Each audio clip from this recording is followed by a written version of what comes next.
ஓம் நம சிவாய. அந்த வாக்கை கேட்ட பிரகிருதி, புருஷன் ஆகிய இருவரும் மிக கடினமான தவம் புரிந்தார்கள். நாரதா, கவனமாக கேள். யோக மார்க்கத்தை முக்கியமாக கருதிய அந்த பிரகிருதியும் புருஷனும் பற்பல காலம் கழித்து தவநிலையில் இருந்து கண்விழித்து, ஆஹா, நம்மால் எவ்வளவு காலம் தவம் செய்யப்பட்டது என்று வியந்தார்கள். அப்போது அவ்விருவருடைய தேகங்களில் இருந்து பலவிதமான நீர்ப்பெருக்குகள் உண்டாகி சகல உலகங்களிலும் வியாபித்தது. எல்லையற்றதாகவும் தொட்டவுடனே பாவத்தை போக்குவதுமான அந்த தண்ணீரானது பிரம்ம ரூபமாக ஆயிற்று. அப்போது புருஷன் மிகவும் களைப்படைந்து பிரகிருதியுடன் சேர்ந்து அந்த ஜலத்தில் பற்பல காலம் பிரியத்தோடு துயில் கொண்டான். அந்த மகாத்மாவான புருஷனுக்கு அந்த ஜலசயன காரணத்தால் நாராயணன் என்று பெயர் வழங்கலாயிற்று. அந்த காலத்தில் அவர்கள் இருவரையும் தவிர வேறொன்றும் உண்டாகவில்லை. பிறகு பரமாத்மா சம்பந்தமான தத்துவங்கள் உண்டாயின. பிரகிருதியினிடத்தில் மகத்தும், அந்த மகத்தினிடத்தில் சத்வம், ராஜசம், தாமசம் என்ற முக்குணங்களும், அம்முக்குணத்தில் இருந்து சப்தம், ஸ்பரிசம், ரூபம், ரசம், கந்தம் என்ற பஞ்ச தன் மாத்திரைகளும் அவற்றிலிருந்து ஆகாயம், வாயு, தேயு, அப்பு, பிருத்வி என்ற பஞ்சபூதங்களும், அப்பஞ்சபூதங்களிடம் இருந்து வாக்கு, பாதம், பாணி, பாயுரு, உபஸ்தம் என்ற கண்மேந்திரியங்களும், மனம், புத்தி, சித்தம் என்ற அந்த காரணங்களும் தோன்றின. இத்தத்துவங்களுக்கு இவ்வாறு எண்ணிக்கை இடப்பட்டது.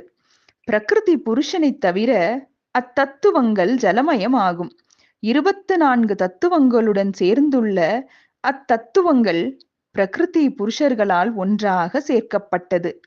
அத்தகைய தத்துவத்தை தன் சுவாதீனப்படுத்திக் கொண்டு பிரம்மஸ்வரூபமான ஜலத்தில் நித்திரை செய்யும் தேவனான நாராயணனது நாபியிலிருந்து எண்ணிறைந்த இதழ்களுடன் கூடிய தாதுக்களால் பரவியதாகவும் பல யோசனை அகல உயரமும் பல கோடி சூரிய காந்தியும் கொண்டதாகவும் பேரழகுள்ள அதி உன்னதமான தாமரை மலர் ஒன்று தோன்றியது.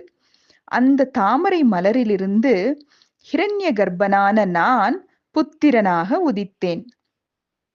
நாராயணனுடைய மோக மாயையால் நான் அந்த கமலத்தை தவிர வேறொன்றையும் அறியவில்லை. நான் யார்? எங்கிருந்து தோன்றினேன்? நான் யாது செய்ய வேண்டும்? நான் யாருக்கு புத்திரன்? என்னை உண்டு பண்ணினவர்கள் யார்? இவ்வாறான யோசனைகளிலும் சந்தேகங்களிலும் ஆழ்ந்திருந்த எனக்கு ஒன்றும் நிச்சயமாக தோன்றவில்லை. மறுபடியும் நான் வந்த காரணத்தால் மோகமடைந்தேன். பிறகு இந்த தாமரையின் அடிப்பகுதி எங்கே இருக்கிறதோ அங்கு நம்மை சிருஷ்டி செய்தவனும் இருப்பான், அதற்கு சந்தேகமே இல்லை என்று மனோதிடம் செய்து கொண்டு தாமரை மலரிலிருந்து கீழே இறங்கி அநேக ஆண்டுகள் ஒவ்வொரு நாளத்திலும் சுற்றி மோகிதனான நான் உத்தமமான அந்த தாமரையின் அடிப்பகுதியை காணவில்லை. பிறகு சந்தேகத்தோடே அந்த மலரை அடைய விரும்பினேன். அதன் காம்பு வழியாகவே மேல் நோக்கி ஏறினேன். அப்போதும் மலரின் மொக்கை நான் அடையவில்லை. இவ்விதமாக அக்காம்பின் வழியிலேயே சுற்றி கொண்டிருந்தேன். ஆண்டுகள் பலவாயின. க்ஷண நேரம் நான் களைப்படைந்து மூர்ச்சையானேன். அப்போது ஒரு வாக்கு, தவம் செய் என்று மங்களகரமாக ஒலித்தது.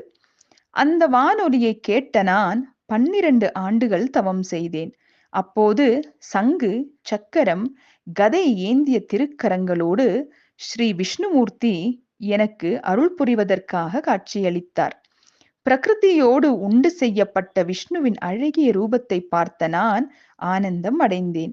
தங்கமயமான காந்தியோடும் வெளிக்கு சத்வகுண பிரதனாக தோன்றிய போதிலும் துஷ்டர்களை நாசம் செய்யும் பொருட்டு உள்ளத்தில் தமோகுண பிரதனாகவும் நாராயணனாகவும் யார் ஒருவர் என் கண்களுக்கு புலப்பட்டாரோ அத்தகைய ஸ்ரீ விஷ்ணுவை நான் கண்டேன்.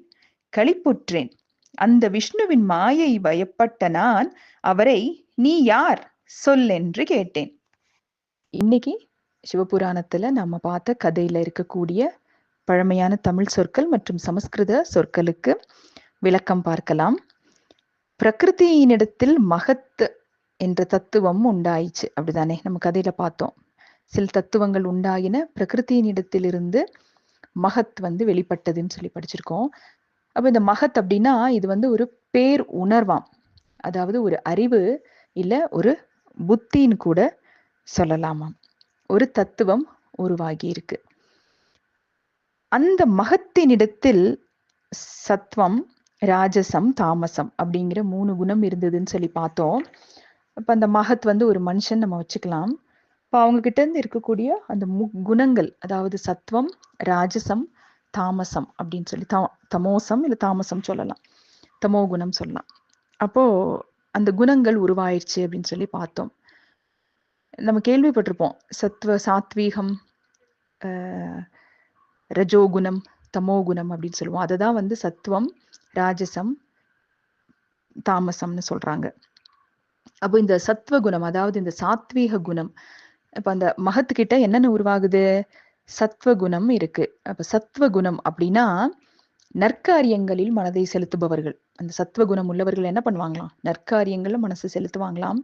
மன அடக்கம், புலன் அடக்கம், பொறுமை, அறிவு, வைராகியம், தவம், வாய்மை, கருணை, அந்த மாதிரி நல்ல குணங்கள், அதாவது நல்ல குணங்கள், நல்ல இயல்புகளா இருக்கக்கூடிய தான் இந்த சாத்வீக குணம் கொண்டவர்கள் நம்ம சொல்றோம். அதாவது சத்வகுணம் கொண்டவர்கள் நம்ம சொல்றோம். அடுத்தது ராஜசம் அல்லது ரஜோகுணம் சொல்லலாம்.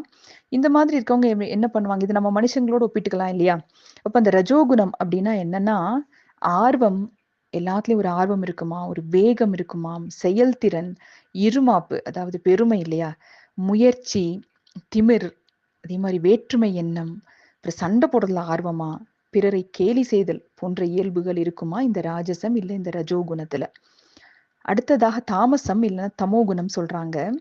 தமோ குணம் அப்படின்னா அறியாமை, சோம்பல், மயக்கம், காமம், வெகுளி, பொய் பேசுதல், அச்சம், தீங்கான செயல்கள் செய்யறது, இதெல்லாமே இயல்புகள்ல வந்துருமாம். தமோ குணம் இல்ல தாமச குணம் இயல்புகள்ல இதெல்லாமே வந்துடுமாம். அப்ப இதுல நமக்கு என்ன தெரியுது? முக்குணங்கள் அப்படின்னா ஒரு மனுஷனுக்கு இந்த முக்குணங்களுமே இருக்கு. நமக்கெல்லாம் பார்த்தா இந்த முக்குணங்களுமே நமக்கு இருக்கு. அப்போ ஒரு மகத் என்ற தத்துவம் உருவாகிறது. அந்த மகத்துல இந்த முக்குணங்களும் உருவாகிறது. அந்த முக்குணத்திலிருந்து வேறு சில தன்மாத்திரைகள் அப்படின்னு சொல்றாங்க. அது என்னென்ன படிச்சோம்? சப்தம், ஸ்பரிசம், ரூபம், ரசம், கந்தம் அப்படின்னு படிச்சோம் இல்லையா? அது என்ன அப்படின்னா, சப்தம்னா ஓசை, ஸ்பரிசம் அப்படின்னா ஊறு, அதாவது நம்மள இந்த தொடுற உணர்வு இருக்கு இல்லைங்களா, அது. ரூபம் அப்படின்னா ஒளி, வெளிச்சம் அப்படின்னு அர்த்தம். ரசம் அப்படிங்கிறது சுவை. அதுக்கப்புறம் கந்தம் அப்படின்னா நாற்றம். அதெல்லாம் வெளிப்படுது, அந்த தன்மாத்திரைகள் வெளிப்படுது. அப்புறம் அதிலிருந்து பஞ்சபூதங்கள் வெளிப்படுறாங்க. பஞ்சபூதங்கள்னும் போது ஆகாயம், வாயு, தேயுங்கிறது நெருப்பு, அப்புங்கிறது நீர், பிருத்திவி அப்படிங்கிறது நிலம். இந்த பஞ்சபூதங்களும் உருவாகின. அப்புறம் அந்த பஞ்சபூதத்தினிடத்திலிருந்து தனித்தனியா நம்ம மனுஷனுடைய உறுப்பு இருக்குங்க இல்லையா, அந்த உறுப்புகள்லாம் உருவாகுது. பஞ்சபூதங்களிடம் இருந்துதான் நம்மளுடைய உடல் உறுப்புகள் உருவாகின. நம்ம இந்த சித்த வைத்தியம், சித்தர்கள் பத்தி சித்தர்கள் சொன்ன விளக்கங்கள்லாம் பார்த்தா பஞ்சபூதங்கள்ல இருந்து தான் நம்மளுடைய கண், மூக்கு, செவியெல்லாம் உண்டாகுது இல்லையா. ஸோ அப்போ அந்த பஞ்சபூதத்தினிடத்திலிருந்து வாக்கு, அதாவது வாய், பாதம்னா கால், பாணி அப்படின்னா கை, பாயுரு அப்படின்னா மலவாய், அதாவது ஆசனவாய், உபஸ்தம் அப்படிங்கிறது ஒரு ஆண்மகனுடைய இனப்பெருக்க உறுப்பு. அப்போ இந்த மாதிரி கண்மேந்திரியங்கள் எல்லாம் உருவாகுது. அப்போ இப்ப இந்த உருவாகிறது யாரு? நம்மளுடைய பிரம்மதேவர் இல்லையா? இப்போ பிரம்மதேவரை உருவாக்கும் போது பிரகிருதி இந்த மாதிரி உருவாக்கியிருக்காங்க. நாளை மீண்டும் சந்திப்போம். ஓம் நம சிவாய்.